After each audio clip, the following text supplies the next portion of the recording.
Olá, amigos. Esse é o nosso CISO Talks do dia 13 de maio de 2024. O nosso tema de hoje é um tema super importante para nuvens, processamento de dados em geral, e que é o tema das redundâncias. Esse tema não surgiu por acaso, surgiu porque tivemos uma catástrofe no estado do Rio Grande do Sul, com inundação que atingiu mais de 400 municípios. E em Porto Alegre, especialmente em Porto Alegre, nós tivemos o desligamento de mais de um data center, sendo que o principal parece ter sido da Procerx, que é a empresa de processamento de dados do estado. A empresa tinha uma certa quantidade de redundâncias, mas a tragédia foi superior a isso, né? A tragédia impediu que essas redundâncias superassem o problema. Para falar desse assunto, nós trouxemos aqui uma pessoa que tem grande experiência com esse tema, que é o Marcos Rodrigo. Eu vou pedir para o Marcos se apresentar e contar a experiência dele nisso. Em seguida, o Marcos vai nos contar sobre detalhes sobre as necessidades e qualificações de redundância. Bom dia, Marcos. Bom dia, Paulo. Como vai? Tudo bem? Tudo bom, Marcos? Fala um pouquinho para a gente da tua especialização com esse tema, da tua familiaridade com esse tema. Perfeito. Paulo, eu tenho a experiência de já ter vivido as grandes transformações no Brasil. Eu comecei minha carreira como programador, né, de software, mas logo migrei como engenheiro de telecomunicações no momento que o país ele vivia as privatizações. Então, eu acompanhei todo esse movimento de transformações das transformações das redes de dados e de telecomunicações em geral. E, em seguida, migrei a carreira para o lado da tecnologia da informação. Então, eu tive também a oportunidade de conhecer os primeiros data centers, os movimentos, depois a parte de virtualização e a migração efetiva das cargas para a cloud. E nos últimos 10 anos, eu tenho me dedicado como sócio e diretor na Farol Soluções, que é uma empresa de cibersegurança, que é um tema que eu me identifico muito. Legal. Marcos, para a gente, como é que a gente poderia definir para o nosso público o que é e por que é necessário redundância? Perfeito. Olha, eu diria para ti, Paulo, que a palavra-chave é resiliência. A palavra que determina, inclusive, a necessidade de redundância é a resiliência, que é emprestada da física, né? Que é uma capacidade que todos os corpos, os sistemas têm de se adaptar ou até de se recuperar em caso de um evento adverso, né? Uma das formas que você tem para adaptar e recuperar é a aplicação da redundância. É ela que permite, então, que, no caso de uma falha, né, provocada por uma interrupção, uma disrupção, efetivamente ele possa continuar nos seus negócios. Tá? Um data center, a gente sabe que o data center tem uma porção de partes. Ele precisa de energia, precisa de ar-condicionado, ele precisa de água, ele precisa dos equipamentos para processar dados, ele precisa de geradores, enfim. Como é que se traz tudo isso? Qual que é o grau de redundância necessário para cada uma dessas coisas? E até onde isso resiste? Paulo, eu diria que quando você vai traçar a tua jornada de resiliência, o principal ponto é você olhar para o teu negócio sobre a perspectiva do risco.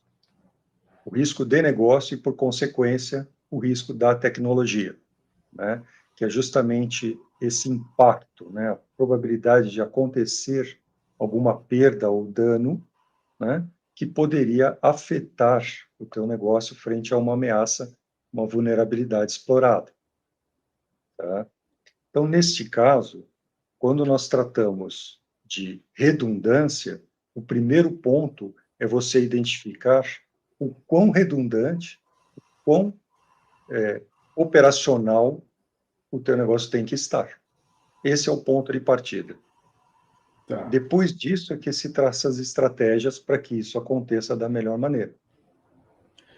Qual que é a questão do risco? Sim. O planeta é um ambiente que tem risco de todo tipo.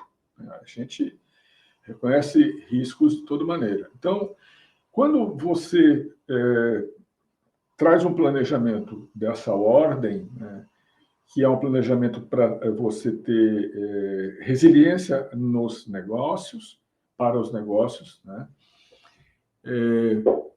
Você precisa confrontar a tua resposta com o teu orçamento. Como é que isso pode ser discutido, pelo menos? Porque às vezes você precisa de uma resiliência tal que não há orçamento que chegue, né? Isso é verdade, Paulo. Eu diria para ti o seguinte: eu vou traçar 2 cenários do que está acontecendo hoje no Brasil, que podem, então, trazer essa discussão para um outro nível. Né? O primeiro o fato do Brasil, como foi tua introdução, e eu, como gaúcho, me solidarizo com o povo da nossa região, a questão de o Brasil está vivendo algumas tragédias, né? Alguns desastres, que isso precisa ser levado em conta também nos modelos de negócio, coisa que há um tempo atrás não parecia necessário, né? E aí nós podemos elencar desde a tragédia de Mariana em 2015, Brumadinho 19, nós tivemos o evento aqui em São Paulo, que é onde eu fico, com a questão das fortes chuvas que atingiram o estado e mais especificamente a cidade, e aí o problema foi a consequência dela, né? As chuvas, elas trouxeram um apagão a São Paulo por semanas, né? Então a questão da energia elétrica, ela é, né, bastante discutida em relação a isso. Temos também a questão, por exemplo, do afundamento de solo em Maceió, né, que isso já é um problema histórico e mais acentuado agora.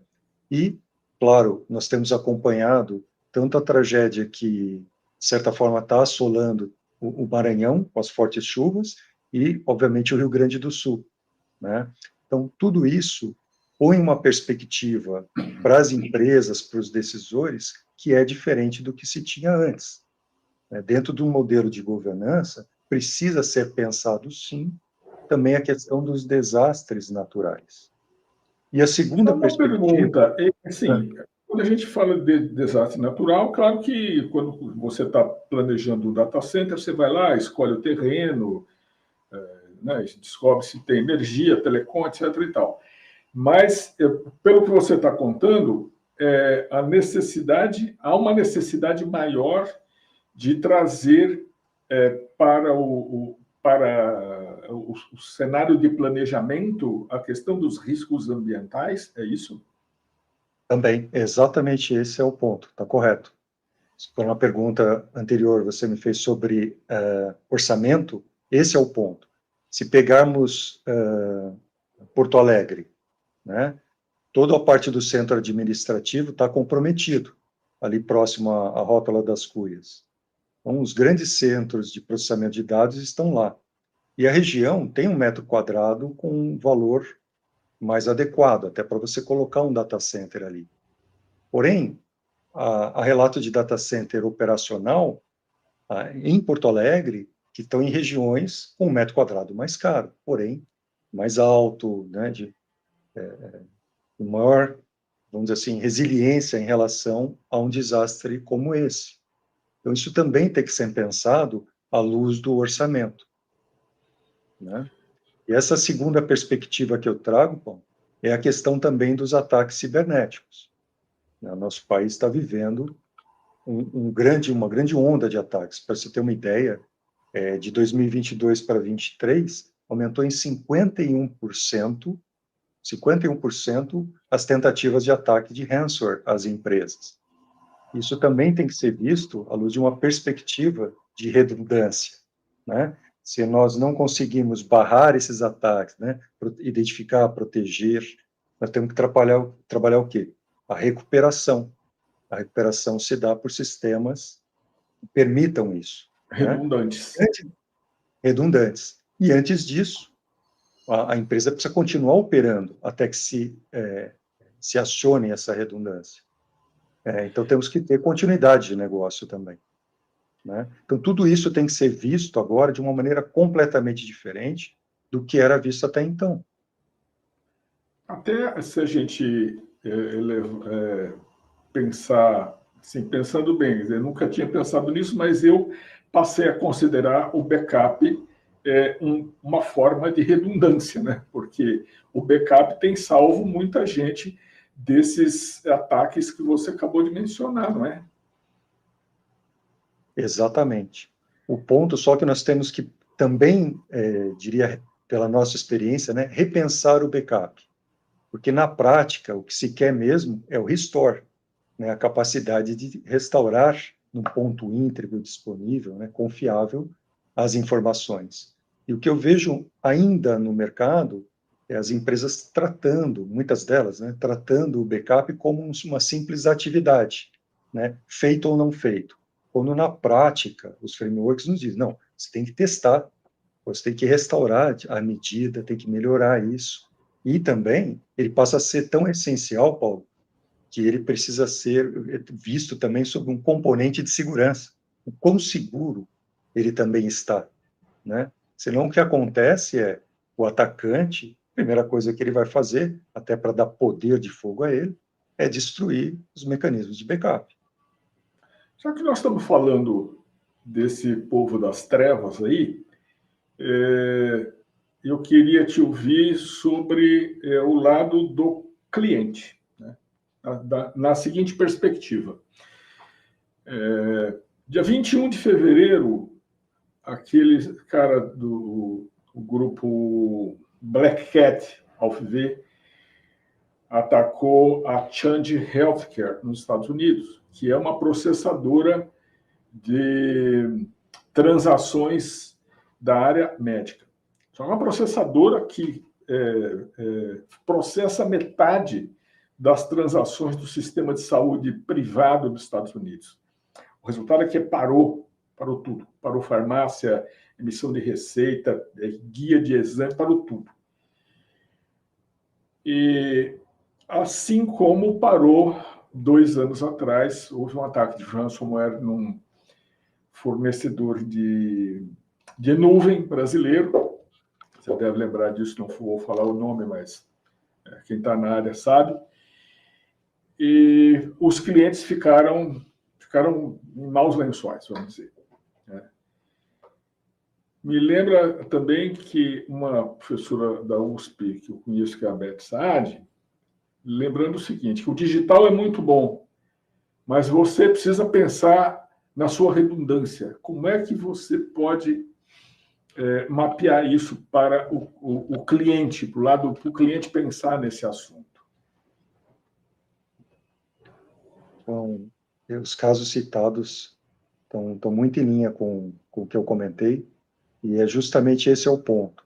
Nós temos que, o que eu tenho visto, né, ao longo do tempo, é o caminho para o digital, né? Nós estamos dependendo cada vez mais do mundo digital. E está correto isso, né? É a forma mais inteligente de ser feita. Todavia, toda vez que você segue por um caminho novo, você tem que torná-lo mais seguro, mais resiliente, certo? E isso também requer orçamentos que muitas vezes não são discutidos. Então, o ponto é justamente esse, é trazer à luz,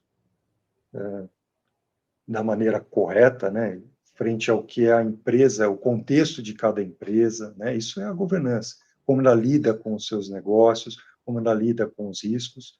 Se você pegar os frameworks atuais, as atualizações dos frameworks, todos eles têm colocado a camada de governança como principal, que é justamente respeitar o negócio, a sua maturidade. Por outro lado, é um dever de todas as indústrias, seja de tecnologia da informação, de telecom, ou mesmo de cibersegurança, trazer esse assunto da maneira que tem que ser visto, né? O negócio hoje, quando ele vai para o digital, ele passa a depender muito mais das redes. Quando ele vai para o digital, ele traz outros desafios de cibersegurança que não se tinha quando tem dentro de casa, né? E a estratégia hoje do digital é você ter ambientes híbridos, né? Aproveitando o que há de melhor dos data centers com o que há melhor das nuvens, públicas ou privadas. Isso traz algum tipo de complexidade também. Concorda? Então, há que se equacionar esses pontos e traçar uma boa estratégia. O segredo é esse, é você ter um plano, né? Um plano estruturado e ir executando de uma maneira sustentável. Não dá para fazer tudo ao mesmo tempo, não existe orçamento infinito, tudo isso é falácia, mas existe um plano estratégico ligado à governança da tua empresa. Mas nesse incidente, incidente não, essa tragédia que aconteceu no Rio Grande do Sul, me chamou a atenção duas coisas que chamaram a atenção, não, duas não, três coisas que chamaram a atenção, que foi o esgotamento das redundâncias da Procerx, segundo, a redundância da Secretaria da Fazenda e a falta de redundância de clientes da Procerx, né? Como é que eu detalho isso? A Secretaria da Fazenda do Rio Grande do Sul estava com a Procerx. Quando a Procerx saiu do ar, de algum modo, a Secretaria da Fazenda tinha a sua redundância, distribuiu o novo IP de endereço para o comércio, indústria e serviços, e assim, comércio, indústria e serviços lá do Rio Grande do Sul puderam, de novo, emitir suas notas fiscais. Isso foi muito bom. Por outro lado, estados como Acre, Tocantins e outros que usavam os serviços da Procergs ficaram sem poder emitir nota fiscal porque não tinham eles próprios sua redundância, como teve a Secretaria da Fazenda do Rio Grande do Sul, né? Como é que você acha que, nesse caso também, a governança que você acabou de falar ajudaria? Eu precisaria avaliar exatamente como se deu, né, o que a gente chama do plano de continuidade de negócios. No final do dia, o plano ele tem que existir, e mais do que isso, ele tem que ser claro, comunicado e testado. E o melhor momento de você fazer o teste é durante a calmaria, para que todos, na hora da emergência, saibam exatamente, olha, esse é meu papel e eu devo fazer tal coisa, né, tal procedimento para que isso dê certo. Então, você vê nossos colegas, eles agindo, porém, a dúvida é se, primeiro, houve sistema, né, disponível para que eles pudessem agir rapidamente, e o segundo é se todo mundo tinha claro o que precisava ser feito, porque eles estão tentando se recuperar da melhor maneira possível. Um dos pontos que pode acontecer daqui para frente é justamente repensar essa interligação. Então, por exemplo, a parceria com a Prodesp, aqui em São Paulo, sabe? Essa pode ser uma redundância, porque não é só a redundância da infraestrutura física, tem que saber como operar isso tudo, né? No final tem pessoas, né? Tem inteligências ali atuando. Então, tem que ter alguém bem especializado que saiba como operar mesmo num ambiente redundante, certo?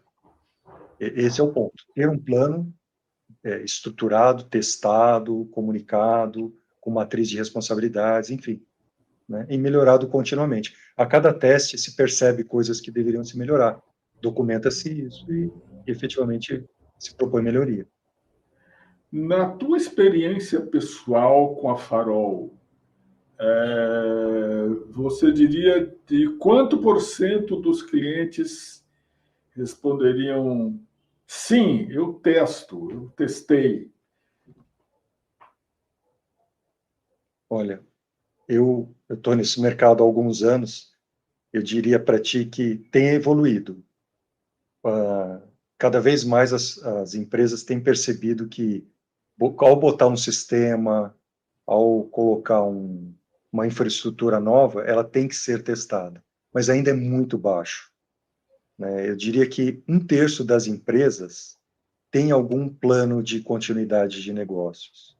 Ainda temos 2/3 das empresas brasileiras que ou não estão conscientes dessa necessidade, ou conscientes, mas ainda não conseguem, pela maturidade, pelo momento de negócio, colocar isso em prática, né? Então, é um esforço que não só a Farol, mas nesse caso a gente tem que se unir, né, as diversos provedores de serviços, fabricantes, e criar condições, sim, de aumentar a resiliência como um todo. Temos que pensar de uma maneira unificada, não individualizada. Essa é a minha visão. Marcos, então, assim, com essa quantidade aí de 2/3 que tem dever de casa para fazer, né? A gente viu vários casos aí de problemas com a redundância que resultam em atrasos na sua resiliência. Como que é o dever de casa que esse pessoal ainda precisa fazer? Perfeito, Paulo.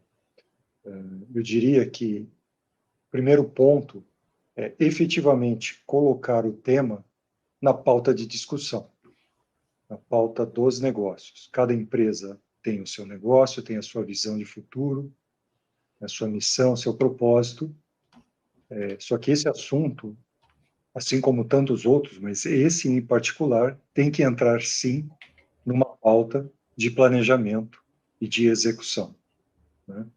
E não faltam modelos, não faltam provedores de serviços que podem colaborar e, obviamente, não falta tecnologia para isso, né? Os data centers no Brasil já são realidade, já estão espalhados. A questão das nuvens também, as grandes barreiras para a migração para as nuvens já foram vencidas. Então, há muitas possibilidades, né? E também não há um negócio que, uma vez feito, nunca mais pode mudar. Pelo contrário, você pode começar de uma maneira mais simples e evoluir à medida que vai ganhando um pouco mais de espaço na discussão, no orçamento, nos provedores de serviço, né? Como você falou de negócios, me vem à cabeça que, do jeito que você está me apresentando e está me esclarecendo, né, dá a impressão de que pensar na segurança do negócio e na resiliência do negócio é que está por trás, é o fundamental, antes até mesmo de se pensar em redundância da própria tecnologia. É isso? Está certo o raciocínio?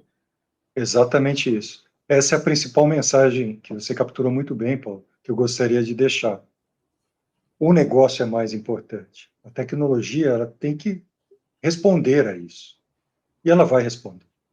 Então, antes de discutir qual o melhor fabricante ou o melhor data center, isso precisa estar intrínseco, como um pensamento essencial para o negócio.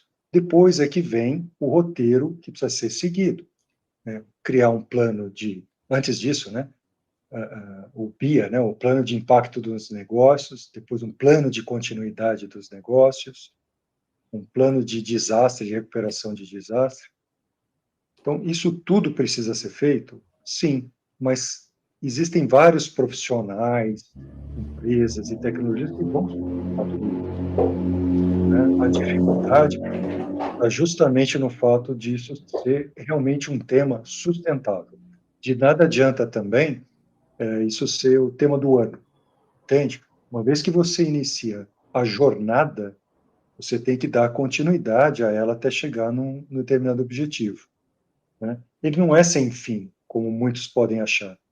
Porém, ele é com melhorias, até um ponto em que, olha, até esse ponto vale a pena. A partir dali, né, talvez não valha mais a pena para o negócio, para o momento do negócio. Entende?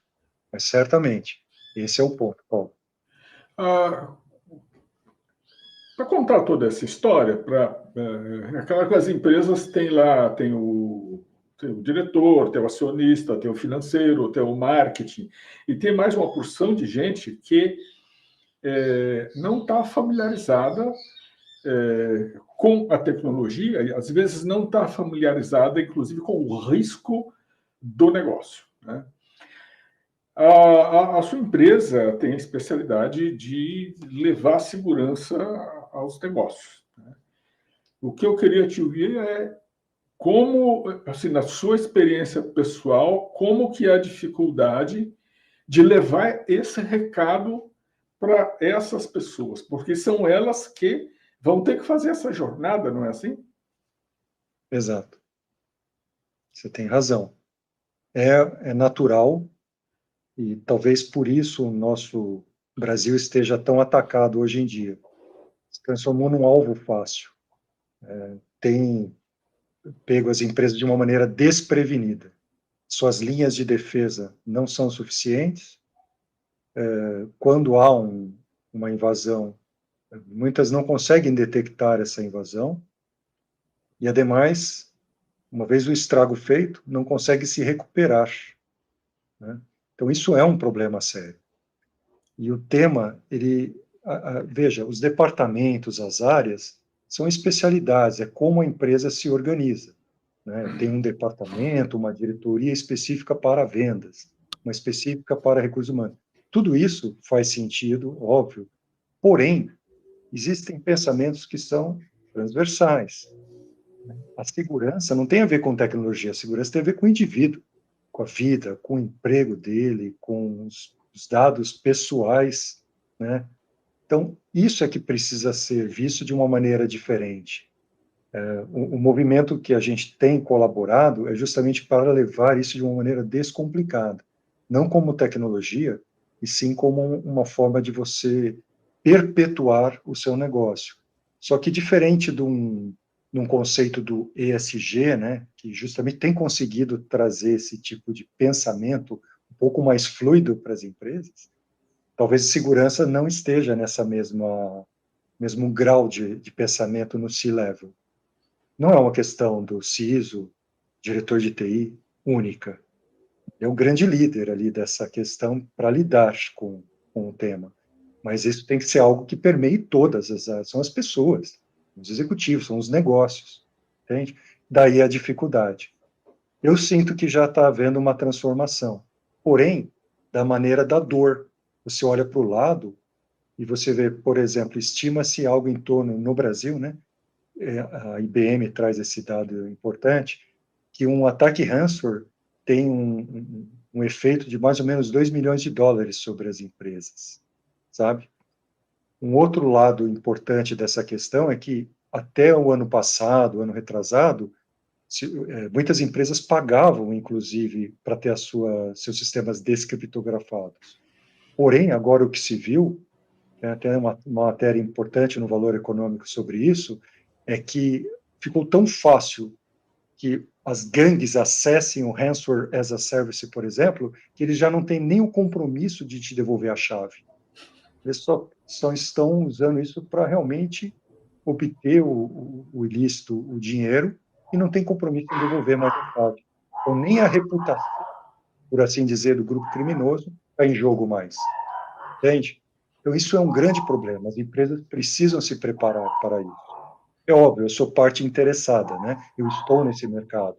Todavia, é um alerta em geral, o que me fez ir para esse mercado. Você chega nas empresas, vamos falar um pouco da Farol, né? Dos desafios que tem chegado com a Farol. Vocês devem chegar em vários momentos diferentes. Acho que se vocês chegam em momentos em que estão respondendo a concorrência, ou vocês chegam também em momentos de incêndio, como é que tem sido o dia a dia aí? Muito bem. Primeiro, obrigado a oportunidade de eu falar um pouco do meu cotidiano. Eu diria para ti que nós temos três grandes demandadores. O primeiro, e que eu considero o mais importante, eu tenho procurado as empresas com o intuito de evangelizar sobre o tema, trazer alguns números do mercado, discutir sobre os ataques recentes e trazer também as boas novas, né, o que pode ser feito para justamente criar um plano estruturado para aquela empresa. Uma segunda frente é quando nos demandam, né, como uma requisição de proposta, ou mesmo nos encontram, né, e entram em contato. Aí o mais difícil é que muitas vezes já está direcionada para um tema, mas a gente sempre faz o trabalho de casa de entender, olha, mas por que você quer contratar isso? Eu acho muito importante, né? É óbvio, né? No final, como parte interessada, queremos prover o serviço, mas por vezes nós conseguimos compreender que às vezes é só uma demanda, algo bem pontual, e a gente estende um pouco mais a conversa. E, por fim, nós temos o SOC emergencial, e é quando nos acionam, aí já é uma situação de incêndio, um incidente em andamento, né? Inclusive, recentemente nós atuamos, né? E aí o combate é mais importante, né? Primeiro, para identificar se realmente o invasor não está por perto, né? Contenção de danos, a parte forense, né? Para garantir que toda essa cadeia esteja documentada e, por óbvio, né? Continuidade e recuperação de negócios. Então, a gente faz isso aí, entrega no final um relatório, o que aconteceu, por que aconteceu, a cronologia, como foi mitigado, e todas as evidências, né? Porque se a empresa precisar tomar, seja para algum seguro ou para eventualmente buscar o agressor, ela tem isso documentado. Você mencionou, acho que o segundo tipo de demanda é quando eu entendi que a empresa convida vocês, mas ela já tem, já quer uma solução, já está propondo uma solução, ela já quer um serviço gerenciado, ou é um equipamento, que tipo de coisa elas têm demandado para esse tipo de caso? Porque eu estou entendendo que também vocês prestam consultoria, fazem o planejamento clássico, né? Mas nesse caso, eu entendi que a empresa chama já com alguma coisa pré-determinada. Exato. Eu diria para ti, Paulo, que hoje a maior parte da demanda ainda é sobre soluções muito ligada a equipamento, firewall, né? Outra demanda que tem sido Farol bastante, de rede ou de aplicação, ou os dois? os dois, ainda o de rede é o carro-chefe, né? Mas o de aplicação. Mas eu tenho notado também uma mudança muito grande por empresas que já têm algum tipo de solução, por exemplo, de antivírus, já compreendendo que isso não basta, não é suficiente, né? A visão de assinaturas, para uma visão de comportamento, buscando endpoint protection mais avançado, né? E isso para nós também é importante.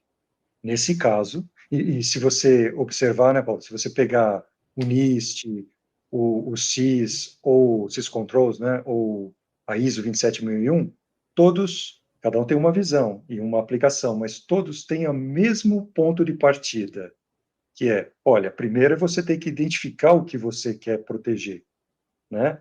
Você identifica, seja informações, sejam ativos, né? Hardware e software, e aí sim você começa a tua jornada de proteção daquilo. Então, muitos estão nessa fase, o que é muito importante, né? Então, também tem nos demandado bastante. Agora, o que Eu acontece... ri aqui, eu ri porque eu sei que na hora que você vai fazer o mapeamento dos ativos, você começa a descobrir coisa que está lá no porão dos caras que ninguém sabe que estava lá, tinha esquecido, né? É isso. Roteador Porque velho, switch velho, programa rodando que ninguém lembrava mais, servidor cheio de teia de aranha e por aí vai, né? no limite, se tem um inventário atualizado sobre os seus ativos, certo? Que sejam os físicos, né? E mesmo de informação, é um grande exercício para as empresas, pelo menos daquelas que a gente trabalha, né? também pensar, olha, o que são as minhas joias da coroa, né? Como o Marcos Sêmula nos explica, né? Identifica esse termo. Quais são as joias da coroa? E às vezes pensar sobre isso não é algo natural nas empresas. Estou falando de um pensamento sistemático, né? Olha, isso aqui é uma missão crítica, o processo todo é esse, os sistemas envolvidos são essas, as pessoas que acessam são essas. Tem que pensar de uma maneira ampla, né? E o que se chega é, puxa, está todo mundo tendo contato com algo que para mim é essencial.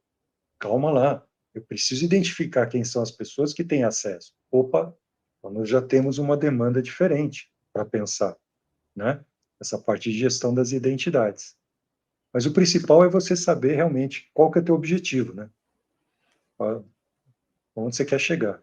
E às vezes a empresa não tem muita certeza sobre isso, né? Daí a nossa natureza consultiva, né, também ser tão importante. O primeiro trabalho é esse. Vamos identificar? Só depois vamos transformar isso em alguma solução, né? Mas falando desse segundo pilar, né, quando ele demanda, o que a gente tenta mostrar é ir um pouco além. Então, por exemplo, recentemente veio uma solicitação a nós de teste de phishing. Um teste de phishing, né, uma carga, né, rodar um teste. Na nossa visão, obviamente que ferramenta, pessoal, experiência a gente já tem para isso. Só que isso resolveria a questão da empresa? Não necessariamente. Se for como um assessment, tudo bem. Se você está tendo essa visão, olha, eu quero pelo menos entender o tamanho do meu risco. Ok. Agora, no modelo transformacional, de realmente transformar isso numa segurança, não. Ele tem que ser seguido por ações. Olha, você vai fazer o que ao identificar que realmente os teus colaboradores estão caindo no phishing? Certo? Temos que ter um programa de educação, de comunicação, e depois rodar outros testes até para avaliar se esse investimento está surtindo efeito, mudar a rota, né? E por aí vai, né? Então, é um programa, não é um teste de phishing, entende? Essas duas coisas que você falou, que assim, primeiro da empresa já abordar a Farol já com um pedido, né? Dizendo, eu quero tal coisa, né? Independente do que ela tenha estudado. E esse teste de phishing, que acho que pode ser um exemplo daquilo que ela já traz pronto, né? Levantam para mim, como já levantaram várias vezes, a questão da, vamos dizer, que eu vou chamar de competência do gestor de TI da empresa. Mas eu estou falando a competência na seguinte dimensão. O gestor de TI, ele tem um cargo e uma responsabilidades que são dadas ali pela empresa, né? Então, em tese, ele é o responsável por tudo. Quando ele chama alguém de fora, ele pode cair em duas grandes vertentes, né? Antigamente tinha aquele ditado que falava assim, compra a IBM, porque se der errado, ninguém vai dizer que foi problema seu. A IBM, IBM. Não é mais assim, né? Já foi, mas não é mais assim. O que eu queria ouvir de você é assim, a percepção que eu tenho é que assim, eles chamam com uma certa dor, porque quem vem de fora traz um conhecimento que está faltando ali na empresa. Ou um conhecimento, ou uma solução. Então, ele traz com uma certa dor.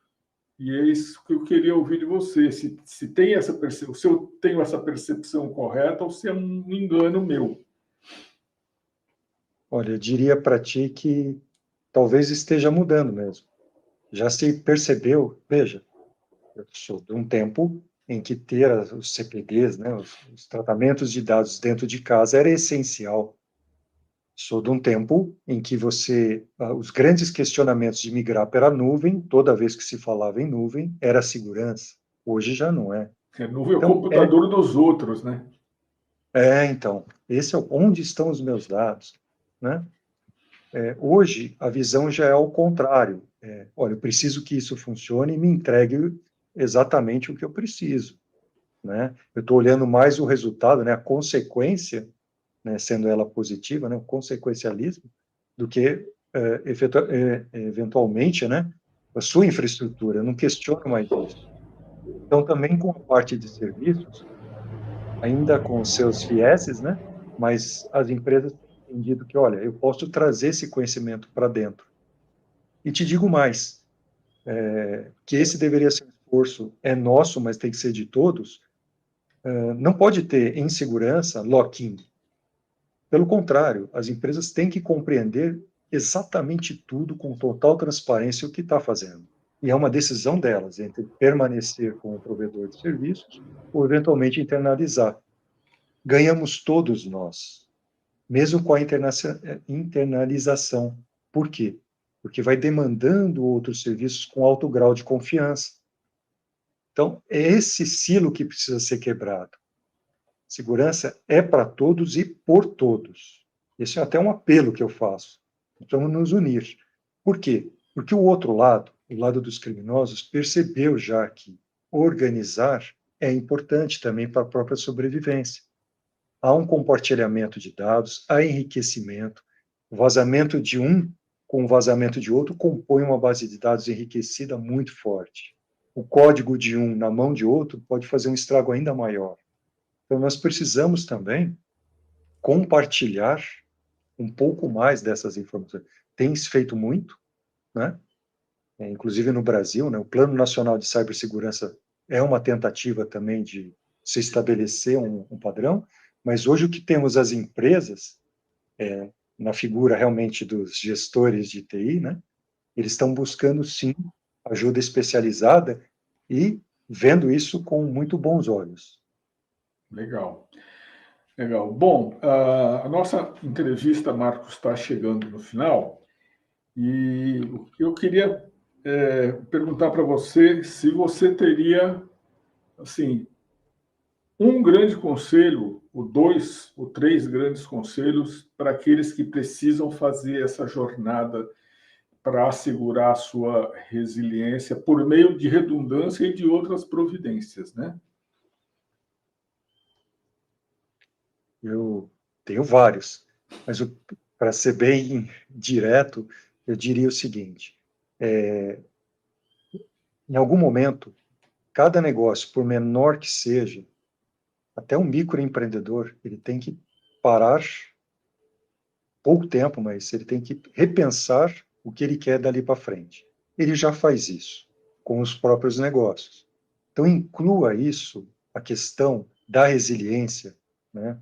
Como, por exemplo, buscar uma solução de redundância na sua infraestrutura, no seu serviço e até para as pessoas, né? Olha, se aquele prédio estiver indisponível, por razão que seja, eu vou ter continuidade. Hoje tem um home office, né? Tem os coworkings, então tudo isso permite. Né? Mas antigamente se tinha que contratar os business continuity sites. O fato é, pensem, coloquem isso em pauta e chamem também os provedores de serviço para essa conversa, ainda sem um compromisso de compra e venda. A maioria de nós, né, provedores, nós estamos dispostos, sim, a fazer um esforço para evangelizar, para trazer informações relevantes, para discutir isso junto com a empresa. E depois, obviamente, num processo de aquisição, aquele que melhor se posicionar vai conseguir converter. O que o país precisa é justamente dessa união entre, desde a infraestrutura, as aplicações e a segurança, numa visão única, não mais em mundos segregados, né? Eu vejo, por exemplo, os próprios provedores de cloud chamando empresas de cibersegurança para compor um ecossistema. Isso é uma novidade. Nós temos participado, sabe? E, obviamente, temos nos especializado naquela cloud, mas isso é novo, isso é importantíssimo. Antigamente, o que se dava, olha, a minha responsabilidade em termos de cibersegurança na nuvem é até aqui, daqui para frente é um problema seu. Hoje não. Hoje o próprio provedor diz, olha, eu tenho um ecossistema que pode te atender, são homologados por nós. É isso. É esse tipo de movimento que a gente precisa fazer na indústria toda. O próprio data center, nós também somos parceiros de um grande data center no Brasil, né? Trabalhamos em algumas ações, eles enxergam... Qual que é, Marcos? Qual que é? Pode falar. A gente não tem nenhuma restrição comercial, não. Pode falar quem é teus parceiros, sim. O teu parceiro de nuvem, teu parceiro de data center, quem são? Não sei se eu posso falar em nome deles. Ok. Esse é o ponto. Nós estamos homologados. Mas é a visão, né, de que, olha, um cliente que contrate o data center e precisa de alguma solução de cibersegurança, nós podemos prover esse tipo de complemento dentro de uma solução maior, né? Então, essa visão integrada, então, duas dicas, né? Vamos dizer assim, requisições. Primeiro é que pensem isso, coloquem isso na pauta. Segundo, que efetivamente enxergue isso como um ecossistema, não segregado. Legal. A gente conversou aqui não. A gente teve uma aula de resiliência e dos temas que são circunscritos por esse aí, com o Marcos Rodrigo, que é o CEO e fundador da Farol Soluções, que é uma empresa especializada em segurança cibernética. Marcos, muito, muito obrigado pela sua gentileza de compartilhar as informações aqui. Eu que agradeço, estou sempre à disposição. Obrigado. Legal, muito obrigado. Obrigado, pessoal.